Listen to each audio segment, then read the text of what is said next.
So we got a 2002 RM250 motor on the bench here.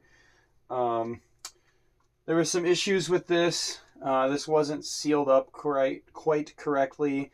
It was also a non-OEM gasket, so we were getting leaks from here and whatnot. Anyway, wanted to give you some tips today on just engine building in general, like when you're working on motors, when you're working on bikes, when you're working on cars. Hopefully I can give you a few tips and tricks here that are useful. So starting off, we got the center case gasket here. This is an OEM Suzuki gasket. I've found that with dirt bikes, with gaskets, cars, OEM is super important, especially with these Japanese bikes. The quality is just really high for the price that you pay, especially in relation to what's available in the aftermarket. You're going to want to make sure that the gasket surfaces are all really clean. Investing in a good gasket scraper is going to take you a really long way. This is just surface.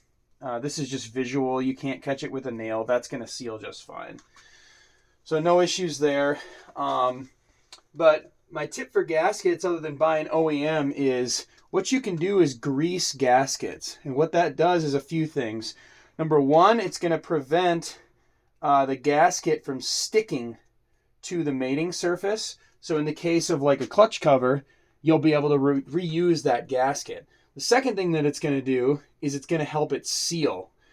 Grease is going to take up any space, any imperfections. If you scratched it when you're cleaning off the old gasket material, it'll really help you there. You don't need very much grease. You only want a little bit. And then the third thing that it's going to do for you is it's going to help hold gaskets in place. So if I were to grease this gasket and put it down, for example, and then I had to mate it up or move it if this wasn't a case, it'll hold that gasket in place for you and make it a lot easier when you're reassembling whatever it is. So, next tip I got for you. So, this is going to be about specifically when you're rebuilding a motor or you're lubricating something, anytime you're doing engine work. The type of lubrication that you give it is really important. When you reassemble something like this, general practice is that you want to give it some type of lubricant as you put it back together. In the case of a two-stroke transmission, this lives in a bath of oil. You could assemble this dry, you would never have a problem, because the moment you dump oil in there and start the bike, oil's spinning on everything, you're going to be fine. Crank is kind of the same way. However, I'm not going to assemble a crank dry because there's just no reason to. It's, you could call it a risk, I would say. There's a lot of different schools of thought on what kind of oil that you want to use and whatnot. This is kind of the traditional like assembly lube. When you're building a motor, you see people pouring, the thick assembly lube on the bearings and stuff. Assembly lube is great. The thing about assembly lube, you can see it talks about a 2x zinc formula here. Assembly lube is going to be thick, right? Like this is going to be a lot thicker than any transmission oil or motor oil that you'd actually ever run in an engine. And the whole point of it is that when you pour it on something, it's going to stay. So this is the other case half, and you can see that I got oil in this. This is assembly lube. This has been sitting in here for days, and you see it's all lubed up. It hasn't slipped through. If you were to use engine oil on these bearings, that would just kind of run right through them, or even anything like Gear Saver. The other thing is I'd really recommend getting some small bottles like this. These are just like needle oil bottles, or you could look up like oil bottles for gunsmithing, for example. This allows you to put very specific products in small amounts and then squeeze it exactly where you want it without wasting a bunch. So I got some premix here for doing everything on the top end and lubricating the crank. I got some Gear Saver. This is what I run in my transmissions. So this is Bel-Ray Gear Saver, 80 weight. The Maxima MTL would be your equivalent product. And then I got some Maxima 10W40. This is full synthetic MA2 certified 4-stroke oil.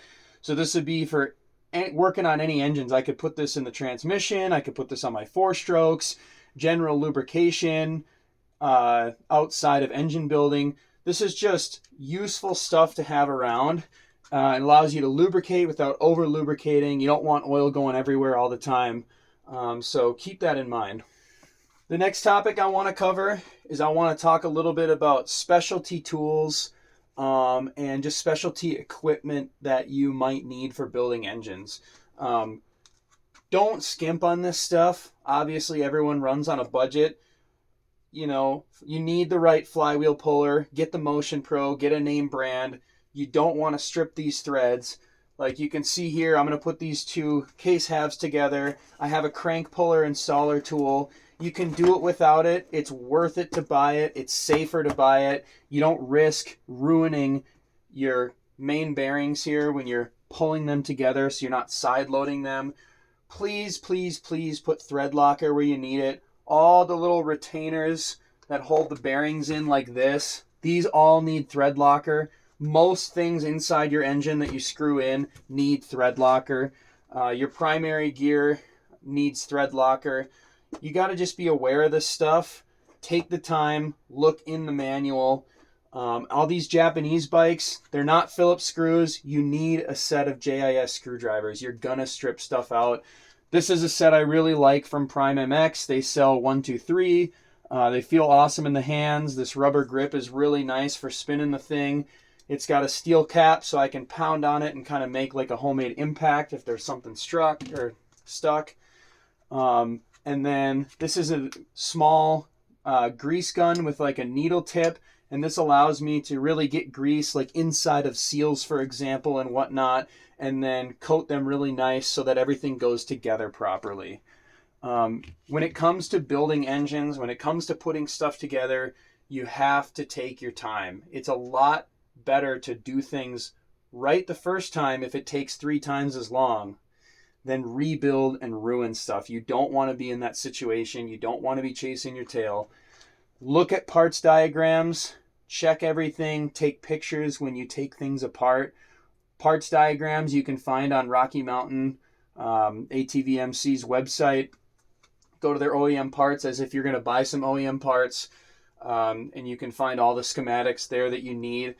Make sure that you're not missing anything. All these dowel pins, like there's a washer right here. This kind of stuff is really easy to get lost. Keep track of all that. When you pull your transmission out, put zip ties on the end. Make sure you're keeping track of when you pull the transmission out, is this stuck to the bearing down here? You know what I mean? In a film of oil. All that stuff will pay dividends when you go to put it back together. Your confidence will be a lot higher when you get done, and you won't find yourself guessing, did I do this right? Is this going to blow up? Am I in trouble? The last thing I want to say here is clean your parts, clean your parts, clean your parts. Clean everything that you possibly can, inside and out. It only takes one little speck of sand to get up in here and ruin your crank bearing. You have to be really careful when you have motors open like this. I got some stuff to still clean here for demonstration purposes. I have the gasket on. I've gone through this case. Contact cleaner is awesome. You can kind of get it anywhere. It's contact cleaner, for those that aren't aware. This is like electrical parts contact cleaner. So for the most part, it's rubber and plastic safe. But it'll do a really good job of degreasing everything. It totally dissolves, similar to something like isopropyl alcohol, so it doesn't leave a residue. But contact cleaner, brake cleaner when it's applicable, mainly when it's just metal that doesn't have anything that can be taken off by it. And then compressed air. You can buy this compressed air in a can. So if you're working on here, you can contact clean everything really nice, compressed air, spray everything out of there, and then re-lubricate your bearings, get everything really clean. That is super, super duper important. You need to make sure everything is clean. Again, you don't want something to go back together and be dirty. That's going to have lots of repercussions on the backside.